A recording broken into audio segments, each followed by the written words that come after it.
Hello everyone, welcome back to our channel. అందరూ ఎలా ఉన్నారు? అందరూ బాగుండాలనుకుంటున్నానండి. ఈ వీడియోలో నేను నైట్ టైం నా కిచెన్ని ఎలా క్లీన్ చేసి పెట్టుకుంటాను, మార్నింగ్ అంతా ఎలా నీట్గా అరేంజ్ చేసి పెట్టుకుంటానో చూపిస్తాను. ఇది నైట్ డిన్నర్ అయిపోయిన తర్వాత తీసిన వీడియో అండి. నైట్ డిన్నర్ అయిపోయిన తర్వాత మొత్తం కౌంటర్ మీద ఉన్నాయి మొత్తం క్లీన్ చేసుకుంటాను. అలాగే లెఫ్ట్ ఓవర్స్ అనేవి ఏమన్నా ఉంటే మొత్తం ఒక బౌల్లోకి తీసుకొని సర్దేసుకుంటానండి.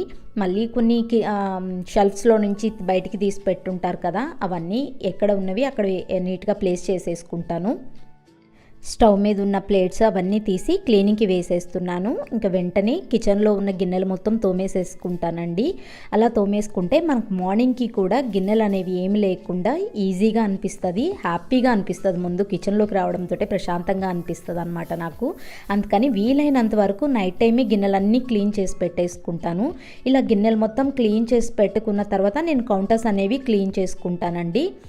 ఇలా కౌంటర్ మీద ఉన్నవన్నీ పక్కకు తీసేసి, నాకు 2 సైడ్స్ ఉంటుంది అన్నమాట కౌంటర్స్. అందుకని ఫస్ట్ ఒక సైడ్ క్లీన్ చేసేసుకొని తర్వాత నెక్స్ట్ సైడ్ క్లీన్ చేసుకుంటాను. నేను క్లీన్ చేసుకోవడానికి ఓన్లీ విమ్ లిక్విడ్ ఉంటుంది కదండి, డిష్ వాషర్, అది తీసుకొని దాంట్లో కొంచెం వాటర్ పోసేసి దాంతో మాత్రమే క్లీన్ చేస్తానండి. వేరే పెద్దగా ఏది కూడా వాడను, నాకు ఇదే సరిపోతుంది అనిపిస్తుంది. కౌంటర్ టాప్ని అలాగే సైడ్ వాల్ని కూడా క్లీన్ చేసి పెట్టేసుకుంటానండి. ఎందుకంటే మనం వంట చేసినప్పుడు ఎటు ఆయిల్ కొంచెం పడుతూ ఉంటుంది, అది తెల్లగా మచ్చలుగా వస్తూ ఉంటుంది కదా. అలా ఏ రోజుకి ఆ రోజు క్లీన్ చేసుకున్నాం అనుకోండి, మనం డీప్ క్లీన్ చేసినప్పుడు మనకు అంత టైం పట్టదు, ఈజీగా అయిపోతుంది. ఏ రోజుకి ఆ రోజు క్లీన్ చేసుకుంటే జిడ్డు అనేది కూడా చాలా తక్కువగా ఉంటుంది అనమాట. లేదంటే ఎక్కువ రోజులు ఉంచేసామనుకోండి, జిడ్డు ఎక్కువగా పట్టేసి మనం క్లీన్ చేసుకోవడానికి కూడా ఎక్కువ టైం పడుతుంది. అందుకని వీలైనంత వరకు నేను నైట్ టైమే క్లీన్ చేసుకుంటానండి. ఎప్పుడన్నా హెల్త్ బాగాలేనప్పుడు, లేకపోతే కొన్ని డేట్స్ ఉంటాయి కదా మనకి, అలాంటి టైంలో అలా క్లీన్ చేసుకోను. కానీ వీలైనంత వరకు, లేదంటే మ్యాక్సిమం నైటే క్లీన్ చేసి పెట్టేసుకుంటాను. వీలు కానప్పుడు ఏంటంటే ఎర్లీ మార్నింగ్ లేసి క్లీన్ చేసేసుకుంటాను.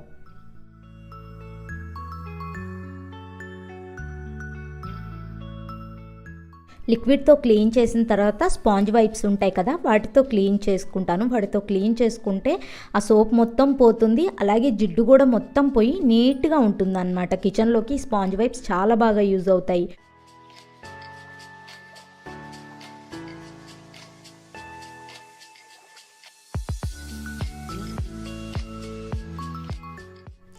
ఇలా నీట్గా క్లీన్ చేసుకున్న తర్వాత మరలా ఎక్కడివి అక్కడ సర్దేసుకుంటాను. అలా సర్దేసుకోబోయే ముందు ఒకసారి మనం మార్నింగ్ నుంచి వాడుంటాం కదా ఆయిల్ టిన్స్, అవన్నీ వాటిని ఒకసారి క్లీన్ చేసుకుంటాను. టిష్యూతో నీట్గా క్లీన్ చేసి పెట్టేసుకున్నాం అనుకోండి, జిడ్డుగా లేకుండా ఉంటాయి. నెక్స్ట్ డే మార్నింగ్ యూజ్ చేసినప్పుడు మనకి చిరాకు లేకుండా ఉంటుంది. నేను ఆ స్టాండ్లో పెట్టినవన్నీ కూడా నీట్గా ఒకసారి టిష్యూతో క్లీన్ చేసి పెట్టేసుకుంటాను.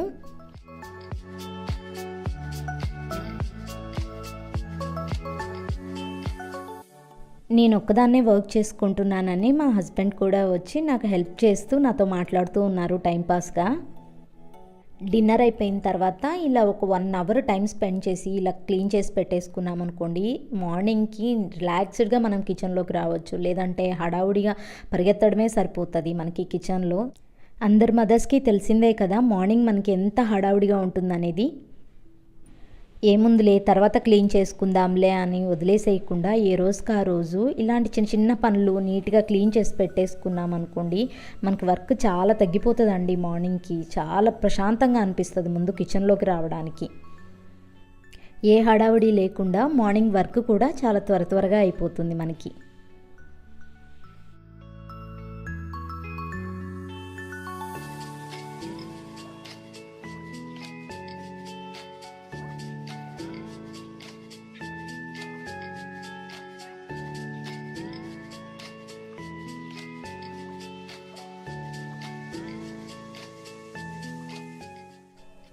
టిష్యూ రోల్ ఒకటి, ఈ రీయూజబుల్ నాప్కిన్స్ అనేవి నాకు బాగా యూజ్ అవుతాయండి కిచెన్లో. అందుకని ఇవి కంపల్సరీగా మెయింటైన్ చేస్తాను కిచెన్లో. మిక్సీ కూడా ఒకసారి లైట్గా క్లీన్ చేసి పెట్టుకుంటానండి. ఎందుకంటే మార్నింగ్ నుంచి మనం చట్నీ దేనికో దానికి వాడుతూనే ఉంటాం కదా, అందుకని ఏ రోజుకి ఆ రోజు క్లీన్ చేసి పెట్టుకున్నాం అనుకోండి నీట్గా ఉంటుంది. దట్టు మాకు డస్ట్ ఎక్కువగా పడుతూ ఉంటుందండి, అందుకని ఒకసారి క్లీన్ చేసి పెట్టేసుకుంటాను ఎప్పటికప్పుడు. తర్వాత స్టవ్ క్లీన్ చేసేసుకుంటాను. మార్నింగ్ లంచ్ అయిపోయిన తర్వాత వెట్ టిష్యూతో క్లీన్ చేసుకుంటానండి. సోప్ అలా ఏమి అప్లై చేయను. నైట్ టైం మాత్రం కంపల్సరీగా లిక్విడ్ అది అప్లై చేసి క్లీన్ చేసుకుంటాను అనమాట. ఎందుకంటే మార్నింగ్ నుంచి వాడుతూనే ఉంటాం కదా, ఆయిల్ అది పడుతూ ఉంటుంది.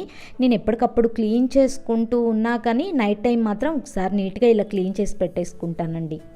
ఇది మైక్రోఫైబర్ క్లాత్ అండి. స్టవ్ని దీంతో క్లీన్ చేసేసుకుంటాను. నీట్గా వస్తుంది స్టవ్ కూడా. ఇది ఇంకొక సైడ్ క్లీన్ చేసుకుంటున్నానండి. ఒక సైడ్ క్లీన్ చేసాం కదా ఇందాక, ఇది రెండో వైపు అన్నమాట. నేను ఏ సైడ్కి ఆ సైడ్ క్లీన్ చేసుకుంటుంటాను. నాకు ఇలా చేస్తే ఈజీగా అనిపిస్తుంది. ఈ సైడ్ క్లీన్ చేసుకునేటప్పుడు వాటర్ పోసేసి వైపర్తో క్లీన్ చేసుకుంటాను. అటు సైడ్ క్లీన్ చేసుకునేటప్పుడు నాకు వాటర్ పోయడానికి వీలు కాదనమాట. మధ్యలో హోల్ ఉంటుంది, దాని నుండి కిందకి వాటర్ వెళ్తాయి. గ్యాస్ పైప్ పెడతాం కదా, ఆ హోల్ ఉంటుందన్నమాట. అందుకని జస్ట్ స్పాంజ్ వైప్తోనే క్లీన్ చేసేస్తాను. ఈ సైడ్ మాత్రం వాటర్ పోసేసి వైపర్తో క్లీన్ చేసిన తర్వాత స్పాంజ్ వైప్ పెట్టి ఒకసారి నీట్గా క్లీన్ చేసి పెట్టేసుకుంటాను. స్టవ్ మీద ఉన్న ప్లేట్స్, హోల్డర్స్ అన్నీ క్లీన్ చేసి పెట్టేసుకున్నాం కదా, వాటిని ఒకసారి తుడిచి పెట్టేసుకొని స్టవ్ మీద పెట్టేసుకుంటాను. ఎందుకంటే మార్నింగ్ లేవడంతో మనం కాఫీకో టీకో వస్తుంటాం కదా, అప్పుడు ఇవన్నీ అరేంజ్ చేసుకునే కంటే ఇప్పుడే పెట్టేసుకుంటాను అనమాట. వెంటనే కిచెన్ టవల్స్ కూడా క్లీన్ చేసేస్తాను ఏ రోజుకి ఆ రోజు. ఇలా ఏ రోజుకి ఆ రోజు క్లీన్ చేసుకుంటే ఎక్కువ మురికి అవ్వకుండా ఉంటే, అలాగే ఎక్కువగా జిడ్డు లేకుండా ఉంటుంది. మళ్ళీ మనం నెక్స్ట్ చేతులతో పట్టుకోవాలి కదా నెక్స్ట్ డే, అందుకని ఎప్పటికప్పుడు క్లీన్ చేసుకోవడమే బెస్ట్. నేను వీటిని క్లీన్ చేసుకోవడానికి మనం బట్టలు వాష్ చేసుకునే డిటర్జెంట్ ఉంటుంది కదా, వాటితోనే క్లీన్ చేస్తాను అనమాట. మళ్ళీ వాటి కోసం సపరేట్గా పక్కన పెట్టి అవి ఎప్పుడూ క్లీన్ చేసుకోవాలి అని కాకుండా ఏ రోజుకి ఆ రోజు ఇలా చేసుకుంటాను. కొంచెం మరీ జిడ్డుగా అనిపిస్తున్నప్పుడు మాత్రం 15 డేస్కి వన్స్ అలాగా హాట్ వాటర్లో పెట్టేస్తానండి. హాట్ వాటర్లో పెట్టి ఒక 10 మినిట్స్ అలా నానబెట్టిన తర్వాత వాష్ చేసుకుంటాను.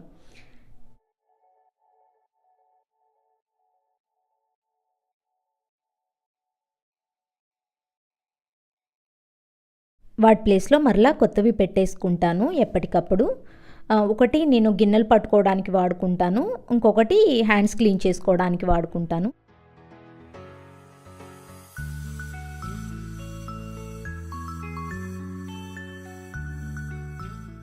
ఈ పనులు మొత్తం అయిపోయిన తర్వాత షింక్ క్లీన్ చేసుకుంటాను.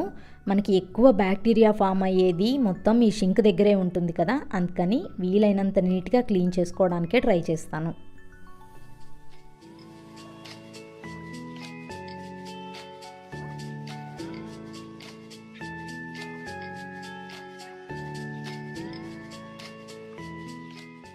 షింక్ క్లీన్ చేసుకున్న తర్వాత షెల్ఫ్ డోర్స్ ఉంటాయి కదా, స్పాంజ్ వైప్తో ఒకసారి క్లీన్ చేసుకుంటాను. ఎందుకంటే మార్నింగ్ నుంచి వాటిని ఓపెన్ చేస్తూనే ఉంటాం కదా, మరకలు అవి పడుతూ ఉంటాయి.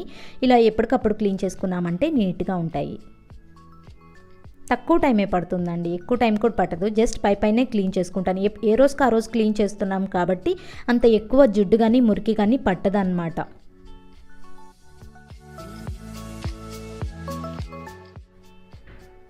ఫ్రిడ్జ్ కూడా పైన మొత్తం క్లీన్ చేసుకుంటానండి. మనం పొద్దుస్తమానం ఫ్రిడ్జ్ డోర్ ఓపెన్ చేస్తూనే ఉంటాం కదా, చేతి మరకలు పడుతూనే ఉంటాయి. అందుకని ఏ రోజుకి ఆ రోజు క్లీన్ చేసేసుకుంటాను. క్లీనింగ్ మొత్తం అయిపోయిన తర్వాత మనం క్లీనింగ్కి వాడిన వైప్స్ కానీ టిష్యూస్ కానీ రీయూజబుల్ టిష్యూ యూజ్ చేస్తాను. అది మొత్తం క్లీన్ చేసి పెట్టేసుకుంటాను. నెక్స్ట్ డే వాడుకోవడానికి నీట్గా ఉంటాయి.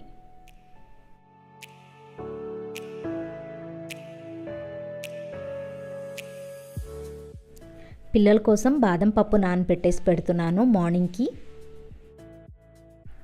మార్నింగ్ బ్రేక్ఫాస్ట్ కోసం పెసరదోశ వేద్దాం అనుకుంటున్నాను, అందుకోసం పప్పు నానబెడుతున్నాను. పెసరపప్పు కొంచెం బియ్యం తీసుకొని 2-3 సార్లు క్లీన్ చేసుకొని వాటర్ పోసి నానబెట్టేసుకుంటాను. మార్నింగ్ అది గ్రైండ్ చేసేసుకుంటాను. సో ఇదండి, నేను నైట్ టైం నా కిచెన్ని ఈ విధంగా క్లీన్ చేసి పెట్టుకుంటాను. డైలీ ఆల్మోస్ట్ ఇలాగే క్లీన్ చేసుకుంటాను. ఎప్పుడన్నా కొంచెం లేజీగా ఉన్నప్పుడు, హెల్త్ బాగాలేనప్పుడు తప్ప. ఈ వీడియో నచ్చితే లైక్ చేసి షేర్ చేయండి. అలాగే ప్లీజ్ సబ్స్క్రైబ్ చేసుకోండి. Thank you for watching.